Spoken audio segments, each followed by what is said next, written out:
Academy. நம்ம பார்த்துட்டு இருக்கிறது யூஜிசி நெட் பேப்பர் 1ஓட பேசிக்ஸ் ஃப்ரீ மாஸ்டர் கிளாஸ். இன்னைக்கு டே 5. ஓகேவா? டே 1, டே 2, டே 3, டே 4 எல்லா நாளுமே நம்ம 9 யூனிட்ஸோட இம்பார்ட்டன்ட் டாபிக்ஸ் எல்லா பேசிக்ஸுமே கம்ப்ளீட் பண்ணியிருக்கோம். யாரெல்லாம் சேனலுக்கு புதுசோ சேனலை சப்ஸ்கிரைப் பண்ணிக்கோங்க. நிறைய யூஜிசி நெட் ரிலேட்டட் வீடியோஸ் இருக்கு, பாருங்க. ஓகேவா? கூட எல்லா வீடியோஸுமே 10 யூனிட்டுமே பார்த்தீங்கன்னா கண்டிப்பா உங்களுக்கு என்ன டாபிக்லாம் இருக்கு, எந்தெந்த டாபிக்ல இன்னும் நம்ம கொஞ்சம் கான்சென்ட்ரேட் பண்ணணும்னு கண்டிப்பா உங்களுக்கு நல்ல ஐடியா கிடைக்கும். ஓகேவா? ஸோ இன்னைக்கு நம்ம பார்க்க போறது யூனிட் 10 ஹையர் எஜுகேஷன். எங்க எடிஎம் அகாடமியில 15 டேஸ் லைவ் ரிவிஷன் கிளாஸஸ் வர ஜூன் 2ல இருந்து ஸ்டார்ட் ஆக போகுது. ஆப்ல கோர்ஸ் கண்டக்ட் பண்றதுனால உங்களுக்கு லைவா நம்ம கிளாஸும் அட்டன் பண்ணலாம். இன்கேஸ் லைவா உங்களுக்கு அட்டன் பண்ண முடியலனாலும் உங்களுக்கு ரெக்கார்டட் வீடியோஸ் எப்பயுமே அவைலபிளா இருக்கும். கூட நிறைய சிபிடி மோட் ப்ராக்டிஸ் பண்ணி பார்க்கலாம். ஓகேவா? ஏன்னா நம்ம சிபிடி மோட்ல எக்ஸாம் எழுதுறதுனால நமக்கு அந்த டைம் மேனேஜ்மெண்ட் வளர்றதுக்கு இந்த மாதிரி ப்ராக்டிஸ்லாம் ரொம்ப இம்பார்ட்டன்ட். ஸோ நீங்கள் கிளாஸில் ஜாயின் பண்ணீங்கன்னா 500+ எம்சிக்யூஸ் இருக்கு, யூனிட் வைஸ் மாக் டெஸ்ட் இருக்கு. நீங்கள் அதெல்லாம் பண்ணி பார்க்கும்போது இன்னும் ஸ்ட்ரென்தன் ஆகலாம் எல்லா கான்செப்ட்ஸ்லையுமே. ஓகேவா? ஸோ இன்னைக்கு நம்ம பார்க்க போகிறது யூனிட் 10 ஹையர் எஜுகேஷன். பட் இப்போ நம்ம யூடியூப்ல பார்த்துட்டு இருக்கிறது எல்லாமே பேசிக்ஸ். ஸோ இந்த வீடியோஸ்லாமும் தவறாம பாருங்க. ஓகேவா? ஸோ இன்னைக்கு பார்ப்போமா? ஹையர் எஜுகேஷன் ஸ்டார்ட் பண்ணிடுவோமா? ஓகே. ஸோ ஹையர் எஜுகேஷன்ல பொறுத்த வரைக்கும் என்னெல்லாம் இருக்குன்னு நான் சொல்றேன். இது நமக்கு எஜுகேஷனோட எவல்யூஷன் எல்லாமே இருக்கும். ஏன்ஷியன்ட் எஜுகேஷன்ல ஸ்டார்ட் பண்ணி இப்போ எந்த அளவுக்கு வருது ஃபர்ஸ்ட். ரெண்டாவது, என்ன எஜுகேஷனல் பாடிஸ் எல்லாம் இருக்கு, அவங்க ரோல்ஸ் என்ன, அவங்க என்னெல்லாம் பண்றாங்க, அது செகண்ட் நமக்கு தேவை. மூணாவது, யூனிவர்சிட்டியோட அட்மினிஸ்ட்ரேஷன் எப்படி இருக்கு, அந்த ஆர்டர் இருக்கும் இல்லையா, அது நம்ம கொஞ்சம் படிச்சுக்கணும். அதுக்கப்புறம் என்னென்ன எஜுகேஷனல் ப்ரோக்ராம்ஸ் எல்லாம் இப்போ இருக்கு, ஓரியன்டல் எஜுகேஷன், கன்வென்ஷனல் எஜுகேஷன், அந்த மாதிரி இருக்கு. அது நாலாவது ரொம்ப இம்பார்ட்டன்ட். நெக்ஸ்ட், டிஜிட்டல் இனிஷியேட்டிவ்ஸ் என்னெல்லாம் இந்தியா எடுத்திருக்கு அதை கொஞ்சம் தெரிஞ்சுக்கோங்க. கூட இன்டர்நேஷனல் லெவலில் எதனா இருந்தால் அதையும் ஒருத்தர் தெரிஞ்சுக்கணும். ஸோ இந்த 5மே ஹையர் எஜுகேஷனை பொறுத்த வரைக்கும் ரொம்ப இம்பார்ட்டன்ட். அடுத்தது எதுனா, கடைசியாக இன்னொரு சப் யூனிட்ல நமக்கு அந்த கான்ஸ்டியூஷனல் பற்றி இருக்கும். கான்ஸ்டியூஷனல் பாடிஸ், நான் கான்ஸ்டியூஷனல் பாடிஸ். ஓகேவா? அப்புறமா ஆர்டிகல்ஸ், எந்தெந்த ஆர்டிகல்ஸ் எல்லாம் எஜுகேஷன் ரிலேட்டடாக இருக்கிற ஆர்டிகல்ஸ் கண்டிப்பாக பார்த்துக்கோங்க. அப்புறம் ஷெடியூல்ஸும் இப்போல்லாம் கேட்குறாங்க. ஓகே, மொத்தம் 12 ஸ்கெடியூல்ஸ் இருக்கும், அதுவும் கொஞ்சம் தெரிஞ்சுக்கணும். ஓகேவா? அப்புறம் 5-year பிளான்ஸ்ன்னு ஒன்று இருக்கும் நம்ம. ஓகேவா? ஸோ அந்த 5-year பிளான்ஸ் பற்றியும் சம்டைம்ஸ் எதனா ஒரு ஷிஃப்ட்ல கொஸ்டின்ஸ் கேட்குறாங்க. ஸோ அதை ஒரு கிளான்ஸ் பார்த்துக்கோங்க. இவ்வளோ தெரிஞ்சாலே ஹையர் எஜுகேஷன்ல கண்டிப்பாக நம்மளால மார்க் எடுக்க முடியும். இன்னொன்று, ஹையர் எஜுகேஷன்ல வெறும் புக்ல இருந்து தான் வரும்னு சொல்ல முடியாது. இப்போ என்னெல்லாம் இந்தியன் இனிஷியேட்டிவ்ஸ் இருக்கோ அதெல்லாமும் கேட்பாங்க. கொஞ்சம் அப்டேட்டட் நாலேஜ் கண்டிப்பாக இந்த யூனிட்டுக்கு நமக்கு தேவை. ஓகேவா? ஸோ ஃபர்ஸ்ட் நம்ம ஏன்ஷியன்ட் இந்தியன் எஜுகேஷன்ல இருந்து ஸ்டார்ட் பண்ணுவோம். ஏன்ஷியன்ட் இந்தியன் எஜுகேஷனை பொறுத்த வரைக்கும் ஃபர்ஸ்ட் ஆரம்பிக்கிறது நமக்கு வேதிக் எஜுகேஷன். ஓகேவா? வேதிக் எஜுகேஷன்ல எப்படி இருக்கும், வேதாஸ் அண்ட் உபனிஷாத்ஸ்க்கு இம்பார்ட்டன்ஸ் கொடுப்பாங்க. குருகுல் சிஸ்டம் அப்போ நமக்கு இருந்தது. ரெசிடென்ஷியல் எஜுகேஷன் மாடல்ல நடந்துச்சு. அப்போ இங்க moral and spiritual and physical டெவலப்மெண்ட்டுக்கு ரொம்ப இம்பார்ட்டன்ஸ் கொடுப்பாங்க. குரு தான் இங்க வந்து சென்ட்ரல் ரோல்ல இருப்பாரு. எல்லாமே ஓரலி அவங்க டிரான்ஸ்மிட் பண்ணுவாங்க, சொல்லி கொடுப்பாங்க இல்லையா? அப்போ அது கரிக்குலம் அப்போ என்னெல்லாம் சொல்லி கொடுத்தாங்க, வேதாஸ் இருந்துச்சு, grammar, logic, philosophy, medicine, astronomy, military education. இதையும் கொஞ்சம் தெரிஞ்சுக்கோங்க, சம்டைம்ஸ் கேட்பாங்க. ஓகேவா? நெக்ஸ்ட், இப்போ admission based on cost, gender. ஏன்னா அப்போ பிரைமர்லி ஃபார் அப்பர் காஸ்ட் அப்போ இருந்துச்சு இல்லையா? அது கொஞ்சம் வேதிக் எஜுகேஷன் பற்றி இன்னும் கொஞ்சம் ப்ராடாக தெரிஞ்சுக்கோங்க, எது வேணா கேட்பாங்க. அடுத்தது வர்றது புத்திஸ்ட் எஜுகேஷன் சிஸ்டம். இது 5th to 6th century BCEல வருது. அப்போ மொனாஸ்ட்ரிஸ்ன்றது விஹாராஸ்ன்னு சொல்லுவோம். ஓகே, அப்போ எப்படி இருந்துச்சுன்னா இன்டெலெக்சுவல் டிபேட் இருந்துச்சு, லாஜிக் அண்ட் எத்திக்கல் கண்டக்டுக்கு இம்பார்ட்டன்ஸ் கொடுக்குறாங்க, பாலி லாங்குவேஜ் யூஸ் பண்ணுறாங்க. இந்த புத்திஸ்டுக்கு எது ஃபேமஸ் இன்ஸ்டிடியூஷனா நாலந்தாவும் விக்ரம்ஷீலாவும். ஓகேவா? நெக்ஸ்ட் வந்தது ஜெயின் எஜுகேஷன் சிஸ்டம்.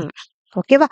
இதில் நான் வயலன்ஸ், இது என்னன்னா அப்சென்டிசிசம், அப்புறம் ஸ்பிரிச்சுவல் டிசிப்ளின், ஓகேவா? இதுக்கெல்லாம் இம்பார்ட்டன்ஸ் குடுக்குறாங்க, ப்ரமோட் பண்றாங்க. இதோட சென்டர்ஸ் எங்க இருந்துச்சுன்னா, மதுராலயோ, வல்லபிலயோ இருந்துச்சு. என்ன சப்ஜெக்ட் இவங்க சொல்லிக் குடுக்குறாங்க? லாஜிக், ஸ்கிரிப்சர், லாங்குவேஜ், பிலாசபி சொல்லிக் குடுக்குறாங்க. இங்க டீச்சர்ஸ்லாம் மாங்க் இருக்காங்க. Education aimed at liberation. இந்த லிபரேஷன், இந்த மோக்ஷாங்கிறது அந்த அறியாமையிலிருந்து விடுபட்டிருக்கிறது. அததான் நம்ம மோக்ஷான்னு சொல்றோம். அடுத்தது நமக்கு இருக்கிறது இஸ்லாமிக் எஜுகேஷன் சிஸ்டம்னு வரும். இது 11th செஞ்சுரியிலேருந்து முஸ்லீம் ரூல் ஸ்டார்ட் ஆகும்போது இந்த மக்தாப்ஸ் அண்ட் மத்ராசாஸ் கொஞ்சம் தெரிஞ்சுக்கணும். இந்த மக்தாப்ஸுங்கிறது எலிமெண்டரி ஸ்கூல்ஸ் எல்லாம் இருக்கிறது. அங்கங்க இருக்க அவங்களோட இடத்துலயே கூட பண்ணுவாங்க. அந்த மாதிரி இருக்கும். சின்ன சின்ன இடத்துல கூட பண்ணுவாங்க மக்தாப்ஸுங்கிறது. ஓகேவா? இது மத்ராசாஸ்ங்கிறது ஹையர் எஜுகேஷன் ஃபோக்கஸ் பண்ணது இருக்கும். இவங்க Quran, Hadith, Islamic law, Persian, Arabic and science அதுக்கெல்லாம் இம்பார்ட்டன்ஸ் குடுக்குறாங்க. Written text and libraries use பண்றாங்க. இதோட நோட்டபிள் மத்ராசாஸ் வந்து டெல்லி, அஜ்மீர், பிடார்ல இருக்கு. ஓகேவா? ஸோ இந்த ஆர்டர் கொஞ்சம் தெரிஞ்சுக்கோங்க. அடுத்தது நமக்கு யூனிவர்சிட்டிஸ் பத்தி கொஸ்டின்ஸ் கண்டிப்பா வரும். ஏன்ஷியன்ட் யூனிவர்சிட்டிஸ் தெரிஞ்சிருக்கணும். அதுல ரொம்ப இம்பார்ட்டன்ட் நாலந்தா, தக்ஷஷிலா. ஓகேவா? இந்த நாலந்தா யூனிவர்சிட்டி 5th செஞ்சுரியில ஸ்டார்ட் ஆகுது. இது ஒரு residential university with more then 10,000 students இருக்காங்க. 2,000 டீச்சர்ஸ் இருக்காங்க. இங்க என்ன subjects? Theology, philosophy, grammar, medicine, logic சொல்லி கொடுக்குறாங்க. சைனீஸ் ஸ்காலர், இவர் நேம் அடிக்கடி ஒரு ஜான்சாங், இவர் வந்தது இங்க தான். ஓகேவா? அதே மாதிரி நாலந்தா மகாவீரா, நாலந்தா யூனிவர்சிட்டி எப்போ வந்து வேர்ல்டு ஹெரிட்டேஜ் சைட்டா சொல்றாங்கன்னா 2016ல அதுக்கு ஒரு அங்கீகாரம் கிடைக்குது. ஓல்டு யூனிவர்சிட்டி எதுன்னு கேட்டா தக்ஷஷிலா யூனிவர்சிட்டி தான். இது ஃபர்ஸ்ட் நான் ரெசிடென்ஷியல் யூனிவர்சிட்டியா வருது. 60+ சப்ஜெக்ட்ஸ் இதுல இன்க்ளூட் பண்றாங்க. இது ஒரு நோட்டபிள் டீச்சர் சாணக்யா. ஓகேவா? இப்போ அது எங்க இருக்குன்னா மாடர்ன் டே பாகிஸ்தான்ல இருக்கு இப்போதைக்கு தக்ஷஷிலா. இன்னும் நமக்கு நிறைய இருக்கு யூனிவர்சிட்டிஸ். இதுல ஒரு இம்பார்ட்டன்டான விக்ரம்ஷீலா, வல்லபி, ஓதந்த்புரா, இன்னும் மித்திலா, அந்த மாதிரிலாம் நிறைய யூனிவர்சிட்டிஸ் இருக்கு. பட் இதெல்லாம் ரொம்ப இம்பார்ட்டன்ட். விக்ரம்ஷீலாவும் ஒரு Buddhist centre, Vallabhi Jain centre for learning, Odantapuri Buddhist centre learning. So இது எல்லாமே ஏன்ஷியன்ட் யூனிவர்சிட்டிஸ். இது கண்டிப்பா தெரிஞ்சுக்கணும். ஓகேவா? அடுத்தது நமக்கு இருக்கிறது committees and commissions of education. இது நெக்ஸ்ட் நமக்கு ரொம்ப இம்பார்ட்டன்ட். ப்ரீ இண்டிபெண்டன்ஸ் எஜுகேஷன் நம்ம சொல்லுவோம். ஓகேவா? பிரிட்டிஷ் ஆரம்பிச்சது. இண்டிபெண்டனுக்கு முன்னாடி என்னெல்லாம் எஜுகேஷனுக்கு வந்துச்சு. ஓகே, இந்த கமிஷன்ஸ்ல எது எது இம்பார்ட்டன்ட் சொல்றேன். 1813ல ஃபர்ஸ்ட் ஆரம்பிக்குது சார்ட்டர் ஆக்ட். ஓகேவா? அப்பயே இதுக்கு 1 lakh வரைக்கும் எஜுகேஷனுக்காக அலாட் பண்றாங்க பிரிட்டிஷ்ல. Okay, first west India company வருது, அதெல்லாம் ஈஸ்ட் இந்தியா கம்பெனி வருது, அதெல்லாம் இருக்கு அந்த ஸ்டோரி. அங்கிருந்து முதல்ல எஜுகேஷனை நம்ம வந்து கொண்டு வரணும் இந்தியாவுக்குன்னு ஸ்டார்ட் பண்ணிட்டு இதுக்கு அலோகேட் பண்றாங்க. அடுத்தது 1835 மெக்காலே மெனிட் வருது. இது லார்ட் மெக்காலே கொஞ்சம் இங்கிலீஷ் எஜுகேஷனை கொஞ்சம் ப்ரொமோட் பண்றாரு. அப்புறம் 1854 வுட்ஸ் டிஸ்பேட்ச்னு சொல்றோம். இது மாக்னா கார்ட்டா ஆஃப் இந்தியா இன் எஜுகேஷன் சொல்லுவோம். ஒரு சேஞ்சஸை உருவாக்குது. இதுக்கப்புறம் தான் என்ன ஆகுது, 1857ல யூனிவர்சிட்டியில ஸ்டார்ட் ஆகுது. முதல்ல கல்கட்டால, ஃபர்ஸ்ட் கல்கட்டால, பாம்பே, மெட்ராஸ் மூணுமே. ஆனால் 1857 ஃபர்ஸ்ட் யூனிவர்சிட்டி கல்கட்டால வருது. அடுத்தது 1882ல அண்டர் கமிஷன் வருது. வில்லியம் அண்டர் அவர் தலைமையில வருது. இவர் பிரைமரி எஜுகேஷனை ஃபோக்கஸ் பண்றது. அப்புறம் 1901 ஷிம்லா எஜுகேஷன் கான்ஃபரன்ஸ், இது லார்ட் கர்சன் அவர் தலைமையில வருது. இது ஹையர் எஜுகேஷன் ஃபோக்கஸ் பண்ணி வருது. 1902ல Raleigh commission, sir Thomas Raleigh அவரோட இதுல வருது. இதுல தான் இந்தியன் யூனிவர்சிட்டி ஆக்ட் 1904 வருது. அதுக்கப்புறம் 1917ல சாட்லர் கமிஷன் வருது. கல்கட்டா யூனிவர்சிட்டி எப்படி இருக்கு, முதல்ல ஆரம்பிச்ச யூனிவர்சிட்டி இல்லையா? ஸோ அது எப்படி இருக்கு, கரெக்டா பண்றாங்களா, அந்த மாதிரி. ஓகேவா? அடுத்தது 1921ல கேப் ஓபன் பண்றாங்க, central advisory board of education. ஓகேவா? இவங்க அட்வைசரி கமிட்டி மாதிரி வருது. அதுக்கப்புறம் இது 1921ல திருப்பி 1921ல வருது. அப்புறம் 1923ல டிசால்வ் ஆகும். அதுக்கப்புறம் திருப்பி 1935 ரீஎஸ்டாப்ளிஷ் பண்ணுவாங்க. அப்புறம் 1929ல அர்டாக் கமிட்டி வருது. இது சர் பிலிப் அர்டாக் அவரோட தலைமையில வருது. இவங்க எதெல்லாம் பண்ணலாம், பிரைமரி எஜுகேஷனை இன்னும் கொஞ்சம் ஸ்ட்ரென்தன் பண்ண நம்ம என்ன பண்ணணும்னு பார்ப்பாங்க. அது வேற ஒன்றும் இல்லை, அது சர்வே மாதிரி பண்றது அது. அப்புறம் 1937ல வர்தா ஸ்கீம் வருது. Basic education doctor Zakir Hussain தலைமையில, இது ரொம்ப இம்பார்ட்டன்ட். நைத்தலீம். ஓகேவா? அப்படின்னா என்னன்னா எதனா ஒரு கிராஃப்ட் பேஸ்ட் எஜுகேஷன் நம்ம கொண்டு வரணும் சொல்லுவாங்க. மதர் டங்குக்கு இம்பார்ட்டன்ஸ் கொடுக்கணும், மீடியம் ஆஃப் எஜுகேஷன். அப்புறம் 1944ல சர்ஜன் பிளான் வருது. சர் ஜான் சர்ஜன்ட் 100% லிட்ரஸி இன் 40 இயர்ஸ்ன்னு ஸ்டார்ட் பண்ணுவாங்க. ஒரு 3 லாங்குவேஜ் ஃபார்ம்லாம் சொல்லுவாங்க. இவங்க தான் முதல்ல. இது சர்ஜன் பிளான். ஸோ இது எல்லாமே நம்மளோட இண்டிபெண்டன்ட்டுக்கு முன்னாடி வந்த கமிஷன்ஸ் இதெல்லாம். ஓகேவா? நெக்ஸ்ட் இண்டிபெண்டன்ட்க்கு அப்புறம் என்னெல்லாம் எஜுகேஷன் கமிஷன்ஸ் வந்துச்சுன்னா 1948லேருந்து 49 university education commission doctor S Radhakrishnan தலைமையில் வருது. யூனிவர்சிட்டிஸ்க்காக இவர் தான் யூஜிசியோட ஃபார்மேஷனில் ரெக்கமெண்ட் பண்ணுறாரு. அதே மாதிரி செகண்டரி எஜுகேஷனும் இன்னும் கொஞ்சம் நம்ம ஸ்ட்ரென்தன் பண்ணணும்னு சொல்றது இவர் தான். அப்புறம் 1952 to 53 doctor A Lakshmanaswami Mudaliar பண்ணுறாரு. இவரும் 10+2+3 பேட்டர்ன் ஃபர்ஸ்ட் சொல்லுவார். பட் அதை இன்னும் கொஞ்சம் நல்லா கரெக்டாக கொண்டு வர்றது யாருன்னா கோத்தாரி கமிஷன்ல. ஓகேவா? நெக்ஸ்ட் 1961ல எமோஷனல் இன்டெலிஜென்ஸ் கமிட்டி வருது. சம்பூர்ணாந்த் இது ரெண்டு ரொம்ப இம்பார்ட்டன்ட். யூனிவர்சிட்டியும் முதலியார் கமிஷன் கண்டிப்பா இம்பார்ட்டன்ட். அப்புறம் 1962ல அன்சாமேத் கமிட்டி வருது விமன் எஜுகேஷனுக்காக. ஓகே, அடுத்த 1964 to 66 கோத்தாரி கமிஷன் வருது. ஓகே, 6% ஜிடிபி அப்பயே அவங்க அலோகேட் பண்றாங்க. கோத்தாரி கமிஷன் வந்து எல்லாத்தையும் பார்க்கும். ஈவன் ஸ்கூல், காலேஜ் எல்லாத்தோட எஜுகேஷன்ஸையும் அவங்க பார்ப்பாங்க. அதான் நேஷனல் எஜுகேஷன் கமிஷன் நம்ம சொல்றது இது. இவங்க காமன் ஸ்கூல் சிஸ்டம் எல்லாருக்குமே ஒரு ஈக்குவல் ஆப்பர்ச்சுனிட்டி கொடுக்கணும்னு சொல்லிட்டு வருவாங்க. அப்புறம் 1968 national policy on education Kothari கமிஷனோட ரெக்கமெண்டேஷன்ல ஸ்டார்ட் ஆகிறது தான் என்பிஇ 1986. 1968 இது இந்திரா காந்தி தலைமையில் வர்றது. 3 லாங்குவேஜ் ஃபார்ம்ல கொண்டு வராங்க.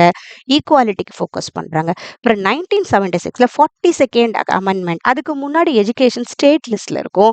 அதுக்கப்புறம் கன்கரண்ட் லிஸ்டா மாறுது. கன்கரண்ட் லிஸ்ட்னா என்ன? ஸ்டேட் சென்டர் ரெண்டு பேருமே வந்து அது எதனா ஒரு டிசிஷன்ஸ் எடுக்கிறதுக்கு உரிமை இருக்கு. அதுதான் இது 42nd அமெண்ட்மெண்ட். ஞாபகம் வச்சுக்கணும். அடுத்தது 1986 national policy on education Rajiv Gandhi government தலைமையில வருது. இது இவங்க இன்ட்ரடியூஸ் பண்ணது ஆப்ரேஷன் பிளாக் போர்டு சொல்லுவோம். அப்படின்னா என்னன்னா பிரைமரி ஸ்கூல்ஸுக்கு அடிப்படை வசதி செஞ்சு கொடுக்கணும். அப்புறம் நவோதயா வித்யாலயாஸ் நிறைய அந்த ரூரல் குழந்தைங்க படிப்புக்காக ரெசிடென்ஷியலாகவே படிக்கிறதுக்கு வசதி பண்றது. மிட் டே மீல்ஸ் இன்க்ளூட் பண்றாங்க. டயட், டீச்சர் எஜுகேஷனுக்கு டயட்ஸ் எல்லாம் டிஸ்ட்ரிக்ட் லெவல்ல பண்ணணும். அடுத்தது 1990ல ராமமூர்த்தி கமிட்டி வருது. இது எதுக்குன்னா 1986 என்இபியோட இதெல்லாம் கரெக்டா நடக்குதா இல்ல எதனா சேஞ்சஸ் கொண்டு வரணுமா பார்க்க வந்தது ராமமூர்த்தி கமிட்டி. இது ஆச்சாரியா ராமமூர்த்தி தலைமையில வருது.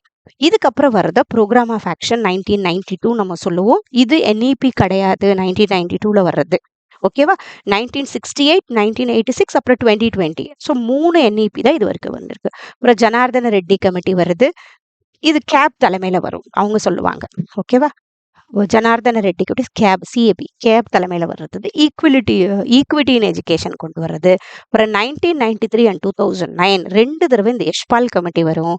1993ல வர்றது ஸ்கூல் எஜுகேஷன் ஃபோக்கஸ் பண்ணுவாங்க. லேர்னிங் வித்தவுட் பேர்டன் அதெல்லாம் இவங்க தான் சொல்லுவாங்க.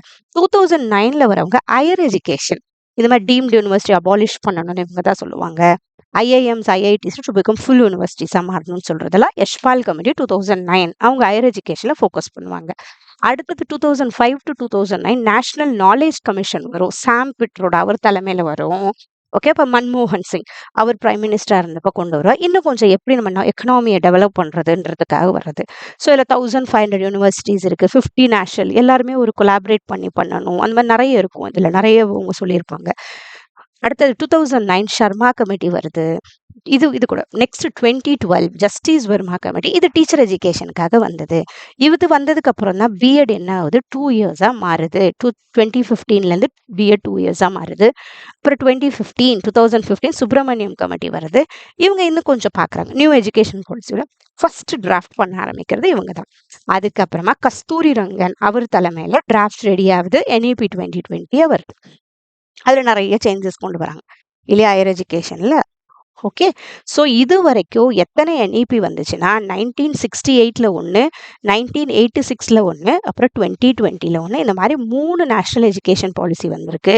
நடுவில் 1992ல் வந்தது என்னன்னா ப்ரோக்ராம் ஆஃப் ஆக்ஷன் சொல்லுவோம். 1986 ரிவ்யூ பண்ண வந்தது ஆச்சாரியா ராமமூர்த்தியும் ஜனார்தன ரெட்டி. ஓகே, அடுத்தது ஹையர் எஜுகேஷன் எப்படி ஸ்ட்ரக்சர் எந்த மாதிரி ஸ்ட்ரக்சரில் இருக்குன்னா ஃபர்ஸ்ட் இது எல்லாத்தையும் பார்க்கறது மினிஸ்ட்ரி ஆஃப் எஜுகேஷன். யூஜிசிஆர் இவங்க ஒரு ஏபெக்ஸ் ரெகுலேட்டரி பாடியாக இருக்காங்க ஹையர் எஜுகேஷனை பொறுத்த வரைக்கும். எப்போனா 1956ல் இது அந்த ரெகுலேட்டரி ஸ்டேட்யூட்டரி பாடியாக மாறுதுன்னு சொல்லுவோம். ஓகே, ஒரு பார்லிமெண்ட்லேருந்து ஒரு ஆக்டாக வருது. மற்றதெல்லாம் என்னன்னா ஏஐசிடின்னு சொல்றது all India council for technical education. இவங்க டெக்னிக்கல் அண்ட் மேனேஜ்மெண்ட் எஜுகேஷன் பார்த்துக்கிறாங்க. NCTE national council for teacher எஜுகேஷனை பார்த்துக்கிறாங்க. நாக் வந்து ஒரு அசஸ்மெண்ட் போர்டு, அசஸ்மெண்ட் பண்ணுறதுலாம் பார்த்துக்கிறாங்க. ஐசிஏஆருங்கிறது Indian council of agricultural research வந்து ரிசர்ச் எஜுகேஷன் பார்த்துக்கிறது, அக்ரிகல்ச்சரல் பார்த்துக்கிறது.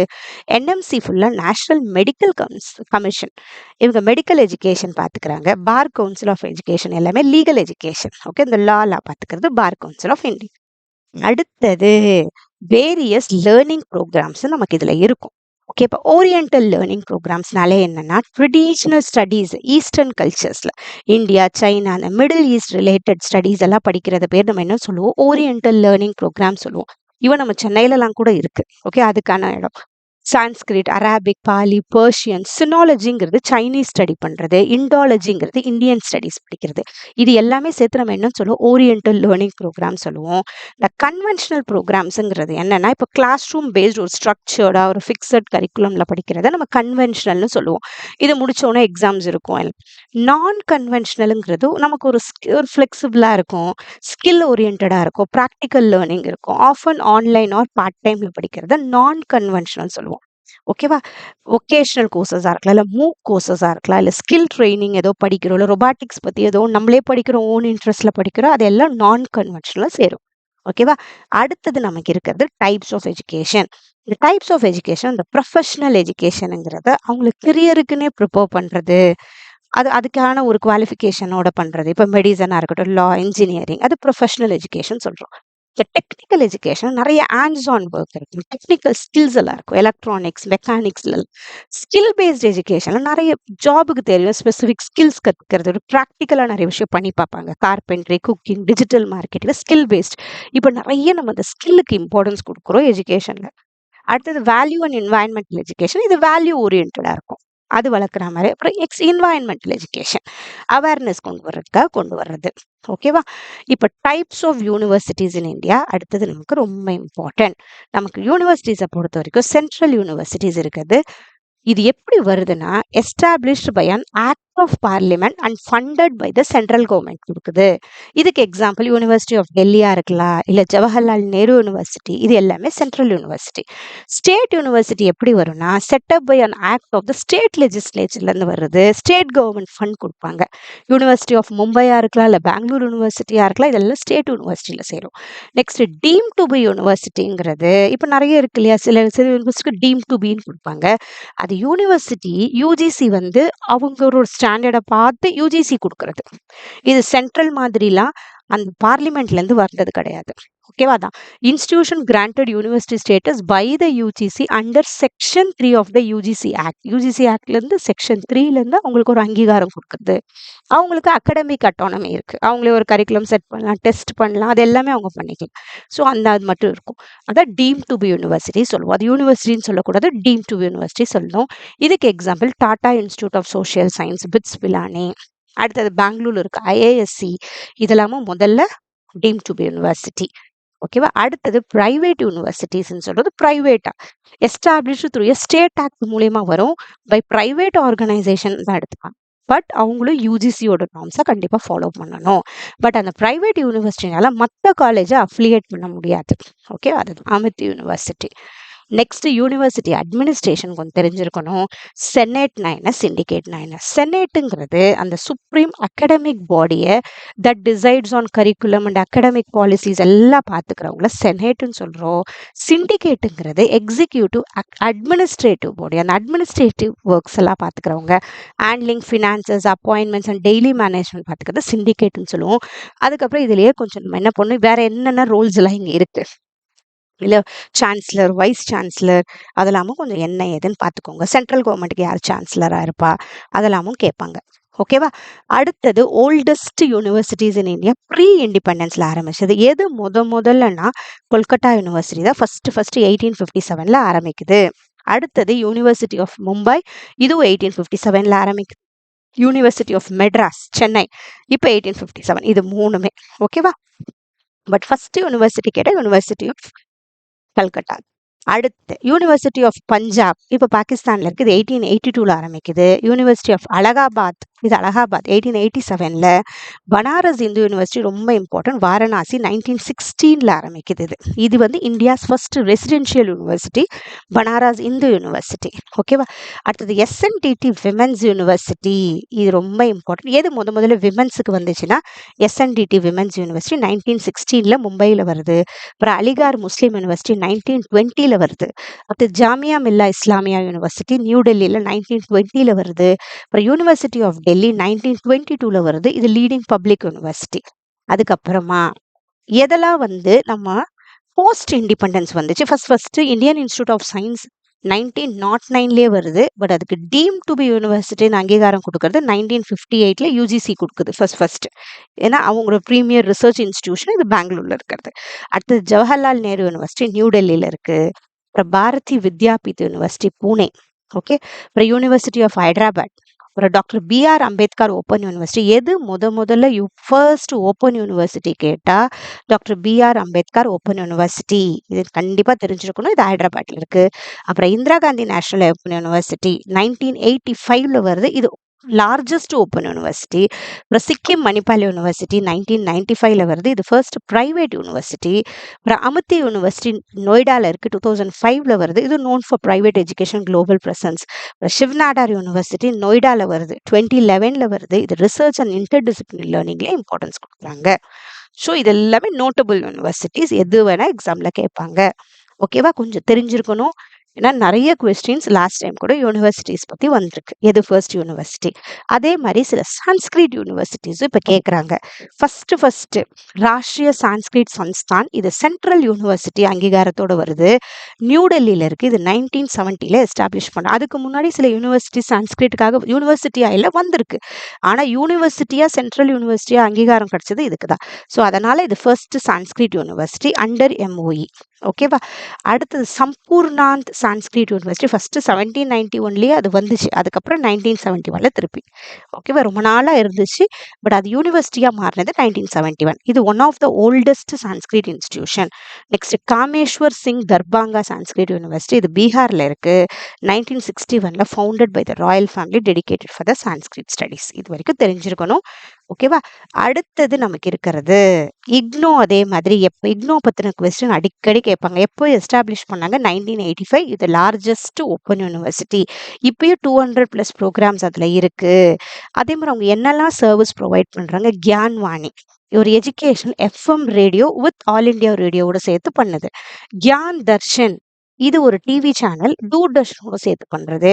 அதே மாதிரி கியான் தாராங்கிறது satellite broadcast for remote area. சில இடத்துல டிவி மட்டும் இருக்கும், இன்டர்நெட் ஃபெசிலிட்டிஸ் இல்லைன்னா அங்க இருக்கிற ப்ரொவைடர் யார்கிட்டனா கொடுக்கறது, அந்த மாதிரி அவங்க கண்டென்ட் பண்ணி பண்றது. சேட்டலைட் மூலியமா கொஞ்சம் எஜுகேஷனை கொண்டு போகிறது கியான் தாரா. கியான் கோஷங்கிறது ஃப்ரீ டிஜிட்டல் ரெபாசிட்டரி, புக்ஸ்லாம் அங்கே இருக்கும், ஸ்டடி மெட்டீரியல்ஸ் இருக்கும். அது கியான் கோஷ். ஓகே. இப்போ இது லைவாக ஒரு கவுன்சிலிங் பண்ணுறது எல்லாமே இது கியான் தாரால இருக்கும். அடுத்தது மெட்டா யூனிவர்சிட்டி இப்போ வந்துட்டு இருக்குது. மெட்டா யூனிவர்சிட்டினா என்னன்னா 2 யூனிவர்சிட்டி சேர்ந்து ஒரு கோர்ஸ் ஆஃபர் பண்ணுறது. இவங்க ஒரு சப்ஜெக்ட் கொடுக்கறது, இவங்க ஒரு சப்ஜெக்ட் கொடுக்கறது. அதுதான் collaborative and multi disciplinary learning through ஐசிடின்னு சொல்கிறது. இந்தியாவோட ஃபர்ஸ்ட் மெட்டா யூனிவர்சிட்டினா joint initiative by Delhi university and Jamia Millia Islamia university பண்ணுறாங்க. இது ஒரு மெட்டா யூனிவர்சிட்டின்னு சொல்லுவோம். ஓகேவா? அடுத்தது கான்ஸ்டியூஷனல் ப்ரொவிஷன்ஸ் கடைசியாக நமக்கு இருக்கிறது. இதுவும் கேட்குறாங்க கொஸ்டின். நம்ம கான்ஸ்டியூஷனை பற்றி தெரிஞ்சுக்கோங்க, கூடவே ப்ரியாம்பிள்ஸ் பற்றியும் தெரிஞ்சிருக்கணும். முதல்ல எப்போ நமக்கு ஆரம்பிச்சது கான்ஸ்டியூஷன், அது எல்லாமே கொஞ்சம் தெரிஞ்சுக்கோங்க. ஒரு கிளான்ஸ் எது வேணா கேட்குறாங்க இப்போ. ஓகேவா? நெக்ஸ்ட் இதில் ஷெட்யூல் 7 டிவிஷன் ஆஃப் பவர்ஸ். இப்போ யூனியன் லிஸ்ட்ல இருக்குது, சென்ட்ரல் கண்ட்ரோலில் இருக்கும். எஜுகேஷன் ஃபாரின் இன்ஸ்டிடியூஷன்ஸ்ல அப்படி இருக்கும். பட் ஸ்டேட் லிஸ்ட், பட் நம்ம இந்தியாவில் கன்கரண்ட் லிஸ்ட்ல இருக்கு. ஓகே. போஸ்ட் 42nd அமெண்ட்மெண்ட் 1976க்கு அப்புறமா சென்ட்ரல் அண்ட் ஸ்டேட் 2 பேருமே முடிவெடுக்க முடியும்.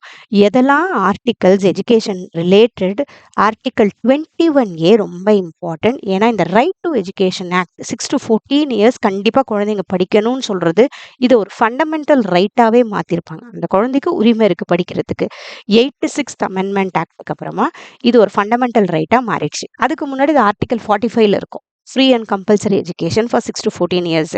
அதுக்கப்புறம் அது ஃபண்டமெண்டல் ரைட்டாக மாற்றிருப்பாங்க. அதுக்கப்புறம் ஆர்டிகல் 45 என்ன பண்ணும், early childhood care and education 6 இயர்ஸுக்கு உள்ளே இருக்க குழந்தைங்களை கான்சென்ட்ரேட் பண்ணுது. அப்புறம் ஆர்டிகல் 46 என்ன பண்ணுது, ப்ரமோஷன் ஆஃப் எஜுகேஷன் அமாங் இந்த கேட்டகரிஸ்க்குலாம் அவங்க எஜுகேஷன் பண்ணுறது. ஆர்டிகல் 29 வந்து protection of cultural education rights of மைனாரிட்டிஸை பார்த்துக்கிறது. ஆர்டிகல் 30 இது ரெண்டுமே மைனாரிட்டி ரைட்ஸ் டு அவங்க எஸ்டாப்ளிஷ் பண்ண முடியும் இன்ஸ்டிடியூஷன்ஸ் அதுக்கு. ஆர்டிகல் 350A வந்து மதர் டங் பிரைமரி ஸ்டேஜில் சொல்லித்தர்றது. இது எல்லாமே ரொம்ப இம்பார்ட்டன்ட் ஆனது. ஓகேவா. அடுத்தது டிஜிட்டல் இனிஷியேட்டிவ்ஸ் நமக்கு ஆக்சுவலாக நிறைய இருக்குது. இதில் கொஞ்சம் இம்பார்ட்டன்ட் மட்டும் நான் எழுதியிருக்கேன். ஸ்வயம் எப்பயுமே நமக்கு இம்பார்ட்டன்ட். ஓகேவா. இது நம்மளோட மூக் பிளாட்ஃபார்ம். இதில் யூஜி பிஜி லெவல் எல்லாமே இருக்கும். கிரெடிட் ட்ரான்ஸ்ஃபர் அலோவ் பண்ணுறோம். இது 4 குவாட்ரன்ஸ் இருக்கும், 10 கோஆர்டினேட்டர்ஸ் இருக்காங்க. ஸ்வயம் பிரபா அதே மாதிரி 40 டிடிஹெச் சேனல் இருக்கு. ஓகேவா. ஸோ இது எல்லாமே தெரிஞ்சுக்கோங்க. நானே வீடியோ போட்டிருக்கேன். ஸ்வயம் பிரபான்னு தனியாக வீடியோ இருக்கும். இது ரெண்டுத்த அந்த வீடியோவில் கண்டிப்பாக இன்னும் கொஞ்சம் நல்ல தெரிஞ்சுக்கோங்க. ஏன்னா ரெண்டுமே கொஞ்சம் இம்பார்ட்டன்ட் நமக்கு, இந்த ஸ்வயமும் சரி ஸ்வயம் பிரபாவும். Okay. Next Diksha school education அந்த கண்டென்ட்லாம் இருக்கும். EPG Pathshala content for post graduate course இருக்கும். என்பிடிஎல்னாலே நிறைய இன்ஜினியரிங் கோர்சஸ் அவங்க பார்த்துப்பாங்க. இதை கொடுக்குறது ஐஐடிஸ் ஐஏஎஸ்சியில் சேர்த்து. அத்தியாயனில் புக்ஸ்லாம் நிறைய இருக்கும் இஜிபிஜிக்கெலாம். அப்புறம் நேஷ்னல் டிஜிட்டல் லைப்ரரியில் நிறைய ரிசோர்ஸஸ் இருக்கும். டிஜிட்டல் லைப்ரரியில் வேர்ச்சுவல் லேப்ஸ் அதே மாதிரி வேர்ச்சுவலாக பசங்க லேபில் எக்ஸ்பிரிமெண்ட் பண்ணி பார்க்கறது வேர்ச்சுவலாக பண்ண முடியும் அது. ஓகேவா. அது நிறைய ஐஐடிஸ் கொடுக்குறது. இதில் ஐஐடி பாம்பே கொடுக்குறதுலாம் நிறைய இருக்குது அதில். அப்புறம் ரிசர்ச் அண்ட் லேர்னிங் பிளாட்ஃபார்ம் அடுத்தது ரொம்ப இம்பார்ட்டன்ட்.